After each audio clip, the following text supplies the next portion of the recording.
দলে ডাক পেতে যাচ্ছেন নতুন দুই তারকা ব্যাটার। ঘরোয়া লিগে ধারাবাহিকভাবে পারফরমেন্স করার পুরস্কার পাবেন এই দুজন। মুশফিকুর রহিমের জায়গায় দীর্ঘদিন পর প্রত্যাবর্তন করবেন তারা। লঙ্কানদের বিপক্ষে ওয়ানডে সিরিজের স্কোয়াডে থাকছে বেশ কিছু বড় চমক, সাথে আসতে পারে একাধিক রদবদল। জাতীয় দলে প্রত্যাবর্তন করতে যাওয়া দুই ক্রিকেটার ও সম্ভাব্য স্কোয়াড নিয়ে বিস্তারিত জানবো রিপোর্টে। শ্রীলঙ্কার বিপক্ষে পূর্ণাঙ্গ সিরিজ খেলতে জাতীয় দল এখন তাদের দেশে। মঙ্গলবার পর্দা উঠছে দুই দলের মধ্যকার দুই ম্যাচের টেস্ট সিরিজ। এরপর মাঠে গড়াবে ওয়ানডে ম্যাচ, যে ফরম্যাটে বাংলাদেশ দল সবচেয়ে বেশি শক্তিশালী। যদিও সবশেষ চ্যাম্পিয়ন্স ট্রফিতে প্রত্যাশা অনুযায়ী পারফরমেন্স করতে পারেনি নাজমুল হোসেন শান্তর দল। তাই নতুন অধিনায়ক মেহেদী হাসান মিরাজের নেতৃত্বে এবার বেশ কিছু পরিবর্তন আসতে পারে টাইগারদের স্কোয়াডে। সাথে দীর্ঘদিন পর প্রত্যাবর্তন করার অপেক্ষায় দুই তারকা ব্যাটার। চ্যাম্পিয়ন্স ট্রফির পর একদিনের ম্যাচ থেকে অবসরের ঘোষণা দিয়েছেন দেশের ক্রিকেটের দুই সিনিয়র সদস্য মাহমুদুল্লাহ রিয়াদ ও মুশফিকুর রহিম।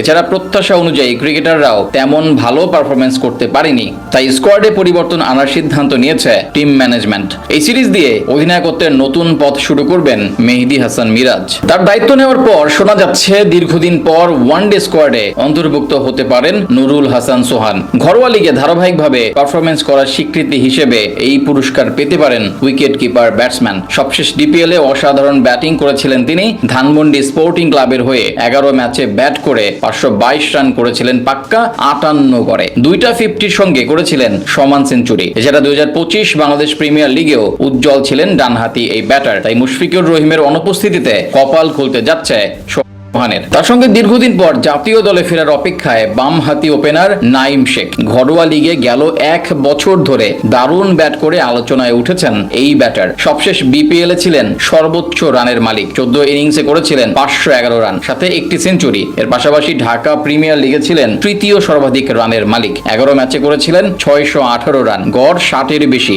এমন ধারাবাহিকতার কারণে শ্রীলঙ্কার বিপক্ষে ওয়ানডে স্কোয়াডে নাম থাকতে পারে তার।